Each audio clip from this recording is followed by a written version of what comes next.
हादरलं. प्रॉपर्टीचा वाद टोकाला, झोपेत आई आणि 2 मुलांवर तलवारीने सपासप वार.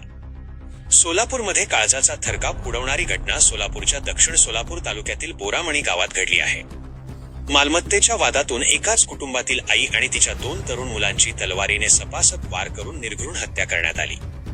या तिहेरी हत्याकांडाने संपूर्ण सोलापूर जिल्हा हादरून गेला असून परिसरात भीतीचे वातावरण निर्माण झाले आहे. मिळालेल्या प्राथमिक माहितीनुसार ही हृदयद्रावक घटना शुक्रवारी मध्यरात्री 12च्या सुमारास घडली. गायत्री सुधाकर मस्के, त्यांची मुलगी प्रिया सुधाकर मस्के आणि मुलगा शिवराय सुधाकर मस्के अशी मृतांची नावे आहेत.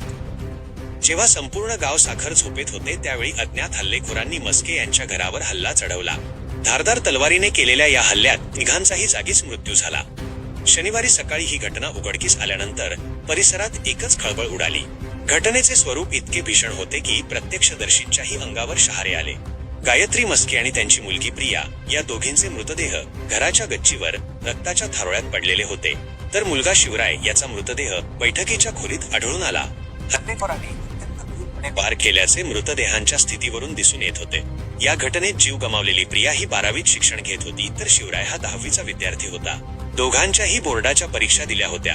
एका हसत्या खेळत्या कुटुंबाचा असा दुर्दैवी अंत झाल्याने बोरामणी ग्रामस्थांनी हळहळ व्यक्त केली आहे. घटनेची माहिती मिळताच सोलापूर तालुका पोलीस ठाण्याचे पथक आणि वरिष्ठ पोलीस अधिकाऱ्यांनी तातडीने घटनास्थळी धाव घेतली. ठसे तज्ञ आणि श्वान पथकालाही पाचारण करण्यात आले आहे. प्राथमिक अंदाजानुसार ही हत्या प्रॉपर्टीच्या मालमत्तेच्या वादातून झाल्याचे बोलले जात आहे. घराण्यातील किंवा परिचयातीलच व्यक्तीने हे टोकाचे पाऊल उचलले असावे असा संशय पोलिसांनी व्यक्त केला आहे. कायदा आणि सुव्यवस्थेचा प्रश्न ऐरणीवर. या तिहेरी हत्याकांडाने केवळ कायदा आणि सुव्यवस्थेचा प्रश्नच ऐरणीवर आणला नाही, तर प्रॉपर्टीचा वाद किती टोकाला जाऊ शकतो याचे दाहक वास्तव समोर आले आहे.